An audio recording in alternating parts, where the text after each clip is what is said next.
Hello, everyone. Welcome back to How to Trade. I'm Shane Vernier, and this is the U.S. Mid-Session Brief. Today, we're going to be talking about this week's opportunities. We're going to go through and see if we can find a few trade setups. We're also going to recap a couple of trade setups that we had late last week and also earlier today. Then we're going to talk news. We've got a big news cycle coming our way. Not really a tremendous amount on the economic calendar per se, but there's definitely a lot going on in the world, especially when it comes to geopolitics. So welcome to the trading room. Welcome to Mondays. Mondays, I always like to really strategize and get ready for the week ahead, and we're going to go through and run through a few of those things today as well. So good to see everybody back. Daniel, good evening from here. Yeah, good morning, good evening, good afternoon, wherever you may be. Late morning here in the United States, at least where I'm at in the United States, up in Dillon, Montana. Had some beautiful weather, beautiful weekend. I hope everybody had a great one as well. A lot of fun, but I got to say I've been glued to the news cycle and also glued to our YouTube channel. Got a lot of you that have reached out, a lot of really great messages, a lot of encouraging messages, a lot of criticism. For me, I don't care which. Just leave a message if you got something to say, and I'll get right back to you. Good to see you, Bobby Bob. Always a pleasure, Bobby. All right, guys, let's see. Still got sort of a scratchy throat, so if there's a little bit of cough in here, be sure to bear with me if you can. Dave, good to see you. Let me see. Bobby Bob, new month, new opportunities ahead. Yeah, I mean this March typically is one of my biggest months just because we have a lot of trading days, and also we have really just an incredible amount of setups and situations, especially this year that we're going to be looking at. Right now, the U.S. dollar is taking it on the chin in a big way, off about 1%. Looking at that DXY, we're seeing some action in commodities as well. We've got a few trade ideas that are interesting, and I'm going to break down probably the biggest market driver you're going to see in the first 48 hours of this trading week, and it has nothing to do with the economic calendar. It has to do with tomorrow night's State of the Union speech here in the United States and a few things that I think could materialize and develop during that speech. So let's go ahead and get to it. Let me see, Moses. I've been trading the 5-8-13 scalping strategy, and it's a good one. Good. I'm glad that you're having some success there. Just remember to trade it with discipline. Always remember to watch your risk. I got a few really stiff critiques on some of these crossover videos that we put out, and one day we'll talk about the psychology behind why we put all these strategy videos out. And one of the biggest reasons why is because everybody trades different. And for instance, Moses may really like the 5-8-13, but Bobby Bob may not like it. Dave may not like it. Tuka may not like it. So remember, we put a bunch of strategies out. We've got price action strategies in there. We've got smart money concept strategies inside of the website here at How to Trade. We've got Mario Singh's. We got about 6 of his strategies that are price action based. We've got a lot to choose from. So if you're looking for a strategy, or if you're just looking for a place to start, and you want a place to start, then feel free to check out our How to Trade Com YouTube channel, and then also howtotrade.com. Come on in the trading room, and feel free to kick the tires and check out the Academy. Dragon, good morning. Looking forward to a new month. Yeah, I think it's going to be interesting, Dragon. I really do. All right, let's get started. First thing we've got right here is the US 100 sell-off intensifies. This is a trade idea that we put out for Friday. As you can see, we barely, and I mean just barely, missed our entry point on what was really a slam dunk trade. Right now, I have mixed emotions. I really have mixed emotions because what we have developing here is March price action. We've got a key level. You've got to have one close eye on February's low. So February's low was 20,407.1. It's going to actually, that's one tick beneath that, but that 20,407, 405 area, that's a big deal. And if in fact you do get really what I would call a washout beneath that low, you're going to see more than likely something like this where you get really a big probe, knocks out all the retail's longs, and then the market continues upward. We saw something real similar in Bitcoin happen just like that. So in any case, this right here, I'm watching closely. I'm going to go ahead and leave the trade idea up as active for right this minute, just because I think that if you buy the dip down there, you're going to be okay. But make no mistake about it, we did miss our entry. We missed it by about 25 points, and that's unfortunate because that was an easy trade, what I like to call a layup, a real high probability, and you have a fantastic opportunity to make a lot of money there. But we missed it. So be sure to check that trade idea. That trade idea is still on the board in our analytics thread, or if in fact you followed me here in the trading room, those get beamed out to your email box directly. Remember, if you want to trade, if you need market access, you've got to go to Switch Markets. It's got everything you need. If you're an international client, if you're here in the United States, probably check out Awanda. But Switch, all sorts of deposit bonuses, contests, giveaways, you name it, they've got it. They've also got different options for different accounts, zero commission accounts, tight spreads. Go check it out. Contact the folks at Switch. They'll get you up and running. Okay, this is a trade idea that we put out a little bit earlier today. Now, one of the things that I really like about Forex trading, in all honesty, I don't see really a huge need to trade Forex religiously. I don't. Now, I like to trade the currencies. I do a lot of that with currency futures, but I definitely am in the Forex. But for me, I always look at these levels, and the Forex market's so big that a lot of times if you just find something that's rotational or a market that just doesn't move very far, you can make a lot of money just playing reversion strategies, reversion to the mean strategies. So we put one out today, which a lot of folks would say, Shane, it's a trend play. And I go, no, it's not a trend play at all. Because yes, you see the Euro, Great Britain pound has consistently ground lower really since this spike high back in 2023, February 2023. But realistically, these ranges are small. There's not really huge moves. So when I see a chart like this with a lot of real small price bars, a lot of long wicks, immediately I'm thinking rotation. So for me, I looked at this area and I said, okay, what do we have down there? Is there anything down here that we may be able to buy? And of course there is. Right here, you're looking at 2022's low at 82.02, and you've got 2024's low, last year's low at 82.61. This zone right in here, I think, could be really robust support. Check out our trade idea for our key levels, and that'll give you your exact entry and your exit. This trade, I believe, was only up for about 40 or 50 pips. I don't recall exactly how many. But I like this area. I like this area as being a stiff one for robust support. Now, right now, you're starting to see maybe a challenge of last month's low. So don't be surprised if this trade goes active ahead of the ECB. The ECB is going to get involved on Thursday during, our overnight Thursday session here in the United States. So that'll be your Thursday Forex session. Be ready for that. That could be a big market mover for this pair. Personally, I want to get this trade the next day or so ahead of the ECB. And right now, we're relatively close, 82.50. We really only need a little bit of a follow-through of about 25 pips or so, and then we're going to go ahead and get long. I like it. I think we got a chance to win on that one. Let me see, Daniel Onamaki. I'm terrible with names, guys, so if I murder your name, I'm sorry. You make the 3 EMA strategy look easy. Well, I mean, theoretically, it is easy. And if you trade it during the right times, when the market's active enough, you're going to do just fine. But it really, a crossover strategy of any sort is all about lining up your risk, lining up your reward, understanding that, what's going to separate the winners from the losers is where you take profits and where you take losses. And I know that sounds like a Captain Obvious thing to say, but with a crossover strategy, if you're not playing it overly tight, meaning if you're not using that signal bar as your stop loss, you're using a swing high or swing low, you're going to need to stay in there until you get paid. I recommend at least a 1-to-1. I got in a heck of an argument on YouTube yesterday. Somebody completely called me out, said 1-to-1s won't work. And I said, well, I've been doing it since 2015. So there. Mobile Dragon, good to see you, Mobile. All right, guys, let's go ahead and take a look at a few other things that we need to do for today, and then we're going to get into whatever markets you want to talk about. I'm also going to go ahead and look at a few trades that I'm scoping out for later this week as well. Week 10, it's already week 10 of 2025. It's just absolutely flying by. Today is Russia-Ukraine. It's all about Russia-Ukraine, and it really is. I mean, there was a major dust-up in the White House on Friday between Zelensky and Trump, and basically U.S.-Ukraine relations are at an all-time low right now, and apparently the minerals deal is off the table. There's going to be some big announcements here relatively shortly, and we're going to cover those in a minute.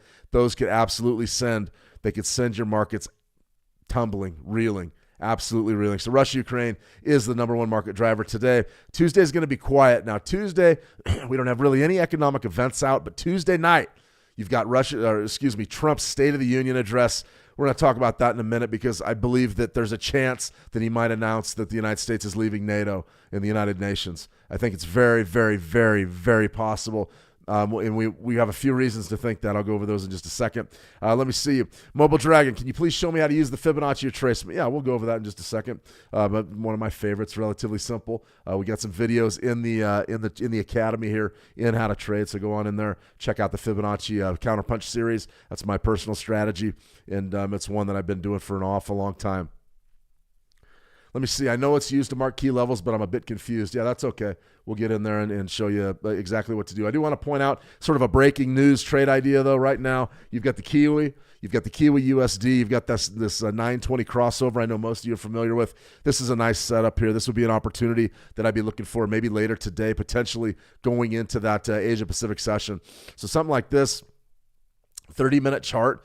You could potentially take a position on a 30-minute chart just because you're going to see the price sort of dry out. What I mean by that is that the participation, the volumes are going to dry up a little bit on this pair, and then going in, you're going to see that spike in the Asia Pacific session, and then you can definitely look to maybe take a sell, which would be your 20, or excuse me, your 9 crossing under your 20. You see the RSI, relative strength index, you're in overbought territory. So we're looking to sell, but we've got to get a signal to do that. So if we do get that crossover, then it would be relatively simple, guys. I mean, your stop loss location is going to be right above that swing high, right up in there, unless we push higher, which we may, but it'll be above the previous swing high, and then you'll get your entry, and you'll be looking at a profit target somewhere down here, markets according to market structure. I really like that trade. I think that if we could get maybe just some flat trade up here, get our 9 and 20 to converge, and then our 9 to cross under our 20, then we can look to sell this pair. Our stop loss will be relatively solid, and you can also see that we've got a chance maybe to ride the lightning, ride the profits down to 56. That's fantastic. That's absolutely fantastic. So that's exactly what I would be looking for. And one of the pairs that we've got to look at, we've absolutely got to look at here, is going to be our Euro USD. Now, this was a trade idea that I put out quite a while ago. You'll see it for the Euro USD. February was an inside month, meaning it traded completely inside of January's range. That's fascinating because January was a doji. That kind of chart formation tells us that we don't know anything. And I mean, we don't know anything about what's going to happen here to the Euro USD. Traders do not know right now. Now, remember, you got the ECB out Thursday with an interest rate decision. That's absolutely huge. But you've also got what's going to happen in Europe with Russia, with the Ukraine, with Britain just pledging $2.7 billion loan. There's all sorts of talk about potentially moving troops into the Ukraine from EU nations. That's going to really impact the euro. There's no question about it, especially if the United States stays out of it, which it looks like the U.S. is going to stay out of it. I'm fascinated by what happens to these euro pairs. I think that you're going to be in for some major volatility. That being said, our trade idea right there is going to be at 38%. I'm looking to sell 74s or 69s. More than likely, I'll be looking at 105, 69s. I want to get in on that trade. I don't necessarily want to miss it. Now, definitely beware of February's high, 105.29. You want to beware. That's the high. That's the top. So if you do break above that, you may get a little bit of a rush, knocking out some of those shorts. But that's my sell right there at 38%. Quick and dirty tutorial here, Mobile. If you want to know how to use Fibonacci retracements, at least the way that I do, it's all about being current. We want to go from the most current spike high or swing high to the most current spike low, swing low. Now, in this case, we're going to run our retracement from top to bottom All right, we want to know this range. We want our levels based on this range, but we want to have sell entries, meaning all we're doing is measuring the pullback, the degree of this pullback back into this range. We're trying to judge trend strength. We're also trying to get in some concrete resistance levels. So right there, spike high, right there, spike high to a spike low. That's all there is to it. Now, for me, if you use your conventional Fibonacci's, what you're going to get is you're going to get something like this. You know, I almost guarantee what you'll do is you'll get some settings that'll include 23.6. In the conventional, it'll look something like this. I don't do 23.6. And the reason why is personal experience. I watched a lot of, not a lot of folks, but I've watched a few guys lose a lot of money trying to trade 23.6%. And the reason why is because they didn't want to be patient. It's not good enough. Forget 23.6%. Crumple it up, throw it away. You don't need it. What you need, 38%, 62, and 78. Those are the tradable levels. In my view, I'll consider trading 50%. On the euro, you probably could trade 50% and get away with it, but I want a little bit of supporting evidence. So I got my 13-month EMA right in there, which is fantastic, 106.45, 106.94. This zone right in here, we could definitely say is going to be a legitimate resistance zone. Personally, I'm not going to wait around. I still think this pair is going to go to par value perhaps later this year, but definitely an interesting type of a scenario. I would be looking to do that. So one of my weekly trade opportunities, that would be at 38% sell here in the Euro USD. Don't want to overlook that one. You don't want to overlook that one at all. So I hope that helps a little bit. Mobile, relatively easy. I mean, the way that I do it is easy. I like easy. I don't like messing around with things that are too hard. If it's too hard, it's not worth it. It's absolutely not worth it. So right here, Wednesday, remember, you got the EIA ADP employment report. EIA's oil ADP is just a jobs number. You're not going to see a tremendous amount of volatility, but Wednesday will be big because it's the day after that State of the Union speech. I think we could see absolutely anything happen in our markets between now and then. ECB announcements Thursday. That's going to move your Euro USD. That's definitely what we want to be looking at there. And then Friday, U.S. non-farm payrolls, NFP. That's one of the biggest releases on the calendar. So I'll have that NFP live for you. Just tune in at 8:20 a.m. Eastern Friday, about 10 minutes before the number. Get tuned in. We'll do some high-impact scalping. We'll probably be scalping the 5813 there on a 1-minute chart or so and see if we can get some action.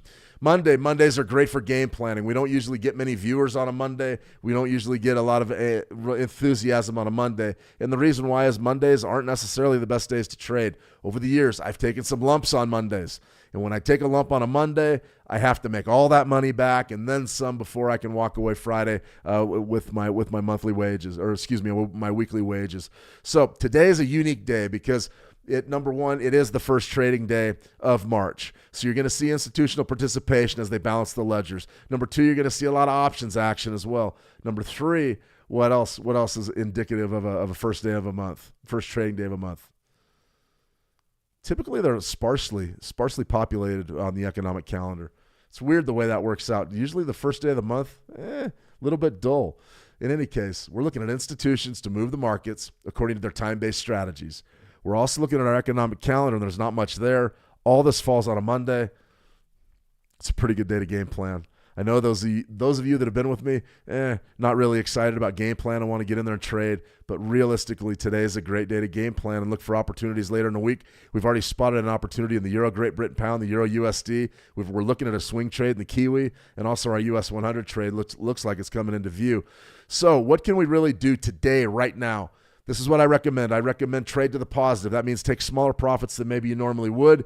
Don't go into a hole. I don't want anybody losing a stack of money on a Monday. If you do get that on a Monday, it's absolutely imperative that you keep a positive mindset unless the week can get really long and it can get really hard. Focus on your analysis. You want a game plan for the week ahead. Get your analytics in line. Let's get our anchor levels. Let's understand which markets are trending, which aren't, which economic events are going to move things, which aren't.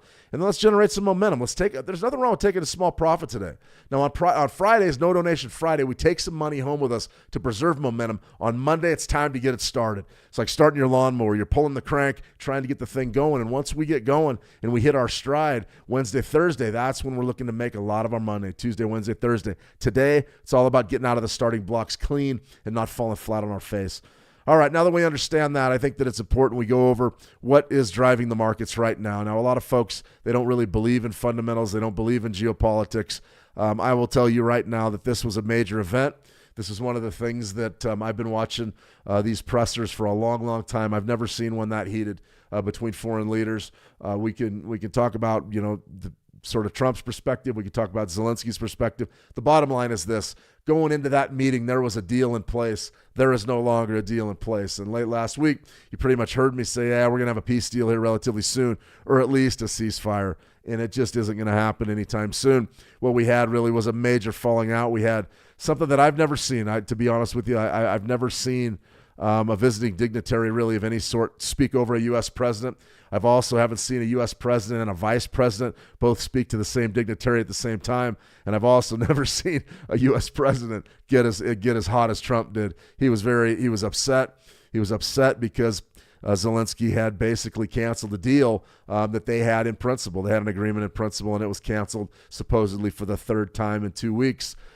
This was interesting. Right after the conversation, if none of you saw it, right after this dust up in front of the media, Zelensky was kicked out of the White House. They canceled lunch. They canceled the meeting, canceled everything, and said, get out. So that was not good for U.S.-Ukraine relations. I'm not necessarily sure that they could be repaired at this juncture. It looks to me like you're going to see a major, major shift in the Russia-Ukraine war, and we've talked about this an awful long time, is we're not really worried about the war per se anymore. What we're worried about, it's expanding.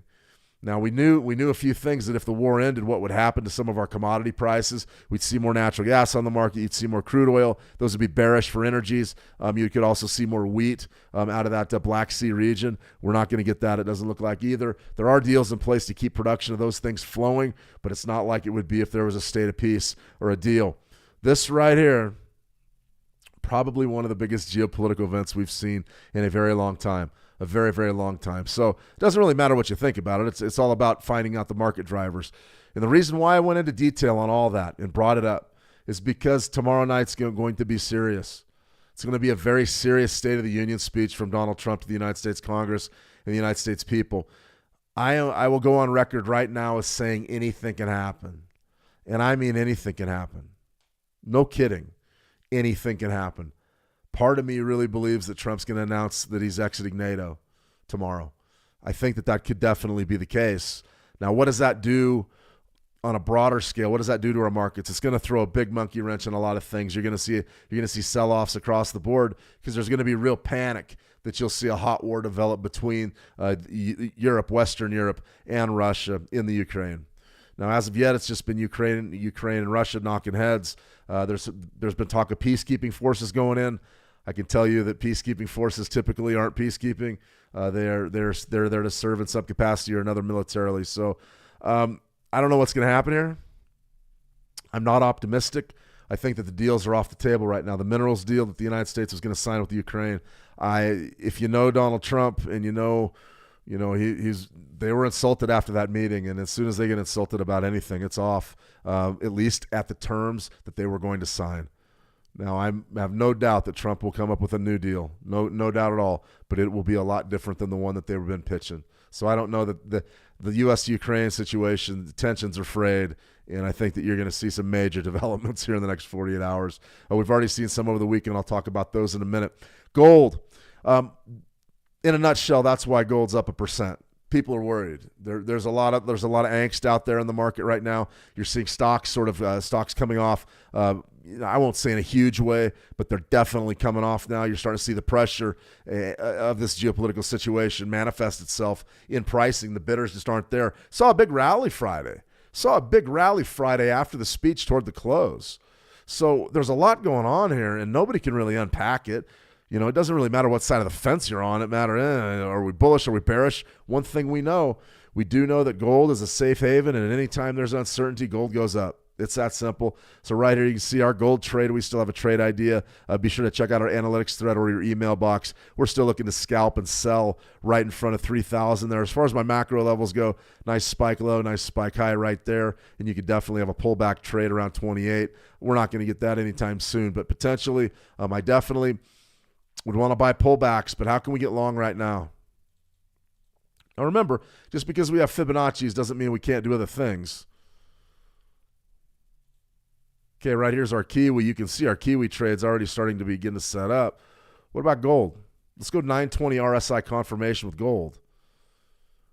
You're in overbought territory, so theoretically you're looking to sell. Let's go to a 4-hour chart. You guys see why time frame's everything? Time frame is everything. 30-minute gold using a 920 crossover. It's telling you to sell. Okay? Cross under, sell. All right. 4-hour gold. We're getting ready to cross over. You were in oversold territory down here back on Friday the 28th. Since then, we've rallied. Now you're looking at the 9 going up over the 20, and you're going to have a close right above that. Plus, we were in oversold. It's going to be a buy. Gold's going to be a buy. And I would recommend, if you were going to execute the 920 on gold, that 4-hour trade right there is pretty good. It's a pretty good one. And the way that I would execute, there's a couple of ways you can execute on these guys. I mean, it sort of is dealer's choice. It's your choice. That's probably where your stop loss needs to be. Can you realistically put a stop loss down there at 28.31 and then maybe buy a 28.92? Boy, that's a long ways. That's about $60. That's epic. What else could you do? You could put your stop loss maybe on your signal bar, the bar where you actually do get this crossover. It's not going to be this bar, but it may be the next bar later this afternoon. You do something like that. You could also go right here. What's the low there? The low right there is 28.59. The low right there is 28.58.98. You could go beneath that swing low, and that'd be your stop loss. Is it too tight? I don't think so. I think you're either going to get the bullish pressure or you'll see a big reversal in this market. But for me, I mean, 28, let's say we get a bid in here on this 920 crossover bid on a 4-hour. Going into geopolitical uncertainty, I would much rather be long than short gold. That's a pretty good reason right there to get long gold. Stop loss, the best stop loss is going to be down here. A more realistic stop loss is going to be right there at 56. You just got to take your leverage way down. Something like this, though. So let's say you got in right there at 92 and 56. You need what, 26? You need $36. Is it there? You need at least a 1-to-1. So your profit target could be there. It could be there. Or you just let it run. One thing I will say, to target for much more than 3,000, I would say is a mistake. You probably see a short-term reversal there. Let me see. Corey the Trader, are you taking questions? Yeah, I got one from Moses there, Great Britain Pound USD. Corey the Trader, shoot, you can ask me anything you like. But that's pretty much my outlook on gold. Let's go ahead and look at the Great Britain Pound US dollar. A lot going on here. I mean, there was a big loan went to the Ukraine out of the UK over the weekend. It was about 2.7 billion euros. It's a loan. Right now, you're starting to see the Great Britain pound gain, make some pretty good gains here on the USD. Now, we had sort of a level here. This level didn't pan out real great. Let's go back down to maybe a 4-hour chart and see exactly what's happened recently with our level. And you see right there, our pullback zone was right in there. So we got a pretty good pullback last Wednesday. That low is down around 125.63, and this level right here was 126.10. So you got some pretty good money right there before you in fact broke higher. But right now, you've got to sort of be bullish here in the short term with the Great Britain Pound USD. This is a good looking 4-hour chart. If you wanted to trade right now on a day trading basis, right there, spike low, spike high, there's your pullback, and maybe bidding something from like 38%, 126.66, something like that may get you sort of aligned with what exactly the market's doing. I would be bullish right now, though, just because we broke our resistance zone. We're definitely heading higher now. As far as, how else do you want to trade it? Well, I mean, you can see what's happened here. I mean, over the weekend, you got a major bump out of the Great Britain pound against the USD. Nice big weekly open, up about 1%.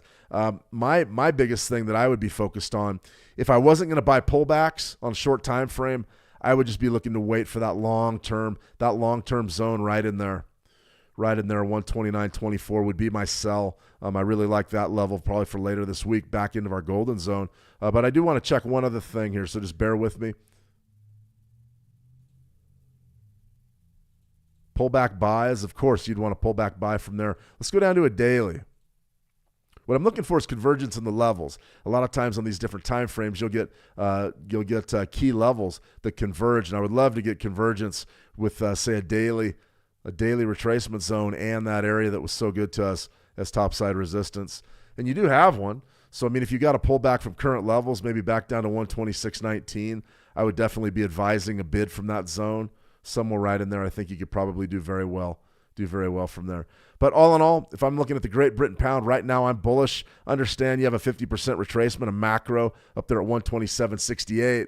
But, big picture, 62% is right up there at 129.24. I think probably your premium sell, if in fact this market continues to move higher against the dollar, your sell is going to be right up there. That'll be your sell. All right, let me see. Corey the Trader, let's see. We got a question. On the 5-8-13, do you do a top-down analysis first, or do you just trade it on the 30-minute time frame?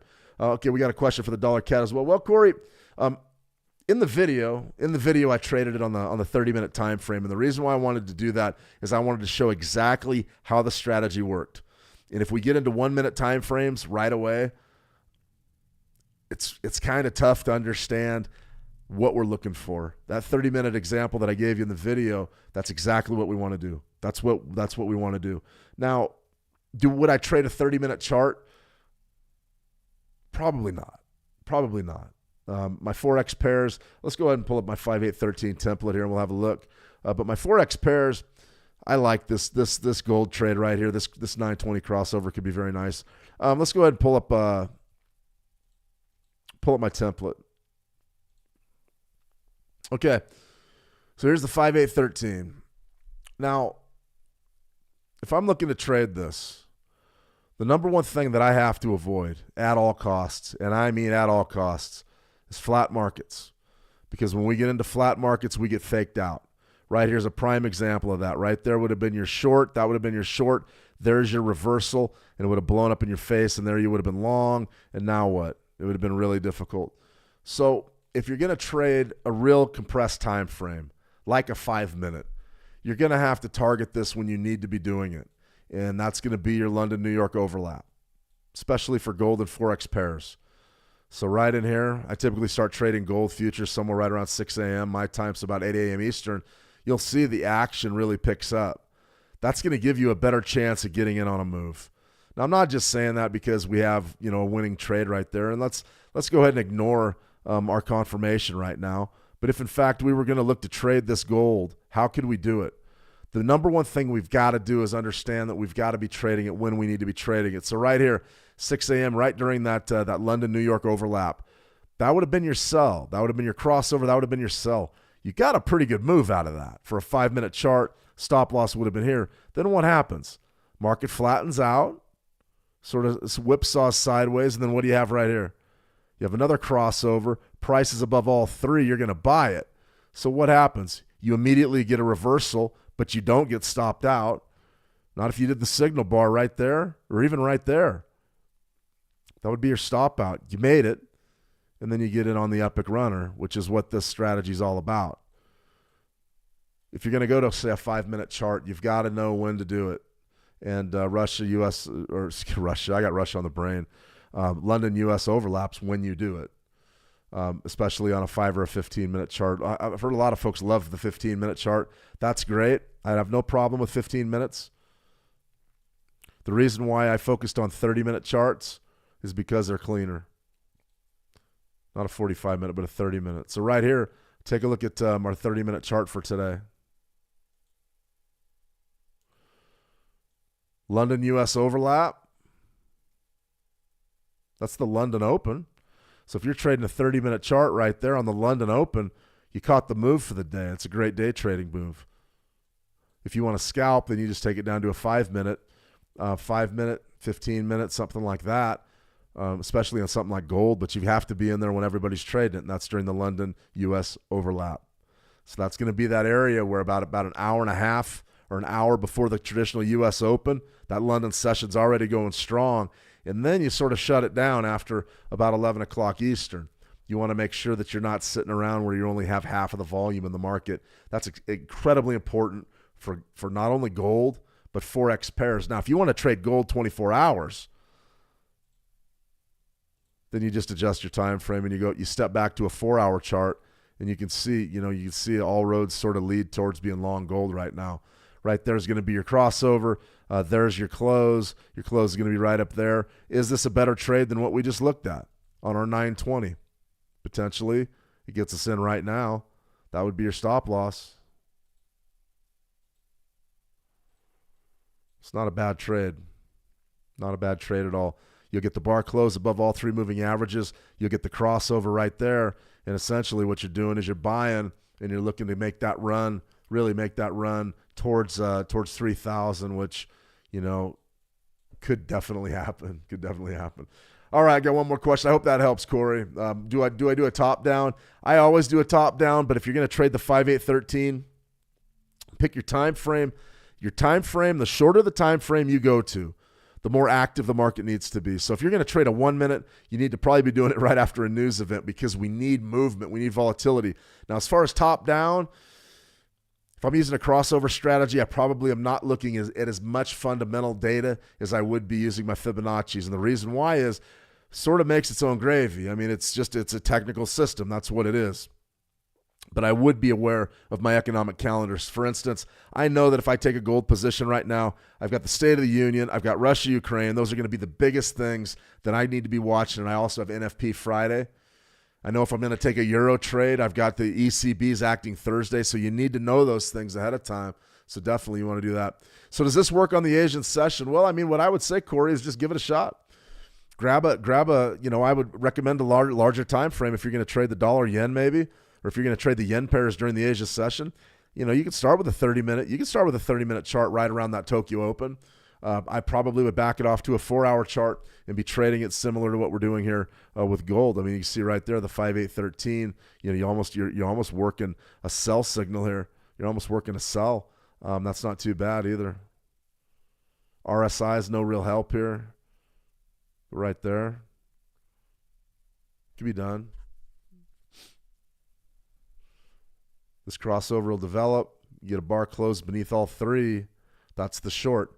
And that more than likely would take you into the Asia-Pacific session. So, yeah, I mean, I would say that it's doable, Corey, but I always recommend just to get in there and sort of kick the tires and do the back testing, some of the back testing on your own. And you don't have to go very far. You go 90 days. It's an easy one to back test. All you got to do is look for the crossovers and sort of measure how far price goes. Could be good. Could be good. All right, let's see, dollar CAD. Let's go to dollar CAD real quick, and then we'll go ahead and sign off. Really sort of just flushed all the longs out. All the retail longs, you see a bar like this where you just have some crazy action. And a lot of that was, and I know we're looking at monthlies. Today's the first day of March, that's why. But you've got a lot going on here, really. Spike low, okay, spike high. It's probably the best level on the board for you. Matter of fact, this more than likely will be a trade idea for later this week. I want to buy pullbacks. And a lot of that has to do with tariffs. Remember, tomorrow, tariffs go into effect on Mexico and Canada, and another 10% on China. Lots going to happen in the markets here in the next 48 hours. You can already see, we're starting to see some real bearish action on the Dow Jones Industrial Average. So right here, 38%, 142.72. That's probably a pretty darn good bid there on the dollar CAD. That would be my big level. Let's go ahead and do a weekly. Now, if you want to scalp the other side of that, I understand. And listen, we don't just have to buy and we don't just have to sell. We can have game plans ready for everything. So if you wanted to sell up here at 145.46, you could do it. I'm not a 50% trader. You can see right there we went to 50% and came off nicely. So that trade would have cashed in. I am curious. Let's go ahead and back off to say a daily chart. And you can see right there coming off of that low, you got a real great scalp at 38%. That's beautiful stuff. 50%'s been great. If we move higher, that would be your sell up there. So if I'm looking at the dollar CAD, I'm selling 145.40s probably, and I'm looking to bid down here somewhere right around 142.74. Not bad, not too bad for a good trading opportunity there. All right, everybody. US 100 right now is really starting to tank. Stocks are starting to tank. I'm looking at my news feed. This is how it's going to be this week. This Russia-Ukraine stuff. This is the big news. I mean, Europe races to repair a split between the U.S. and Ukraine. Won't happen. European leaders host summit to shore up support for Ukraine. We're talking about offensives. We're talking about all sorts of things. By far, it's the biggest story going right now. CNBC. Dow drops 400 points, hurt by economic and tariff worries. They're also worried about that speech tomorrow night, which is the State of the Union. Trump is going to say some stuff, and we're interested to see what he's going to say. If he talks tariffs, that's going to hurt the markets. If he talks leaving NATO, that's really going to hurt the markets and drive metals and safe havens higher. So you've got to really be aware of what's going on here in the next 48 hours. But that's definitely first trading day of March. The Dow's off 400 points. I got a real strong feeling that the top's in for stocks this year. All right, everybody, I'm going to go ahead and sign off. Great session. I ran long today, but that's great. You guys bring your questions. I'm always encouraged by anybody that's asking questions. Typically, if you're asking questions, you're winning or you want to win. We put a lot of new strategy videos out on that How to Trade Calm channel. Go check it out. Pick a strategy that you like. Come back and give me some comments. Do some back testing.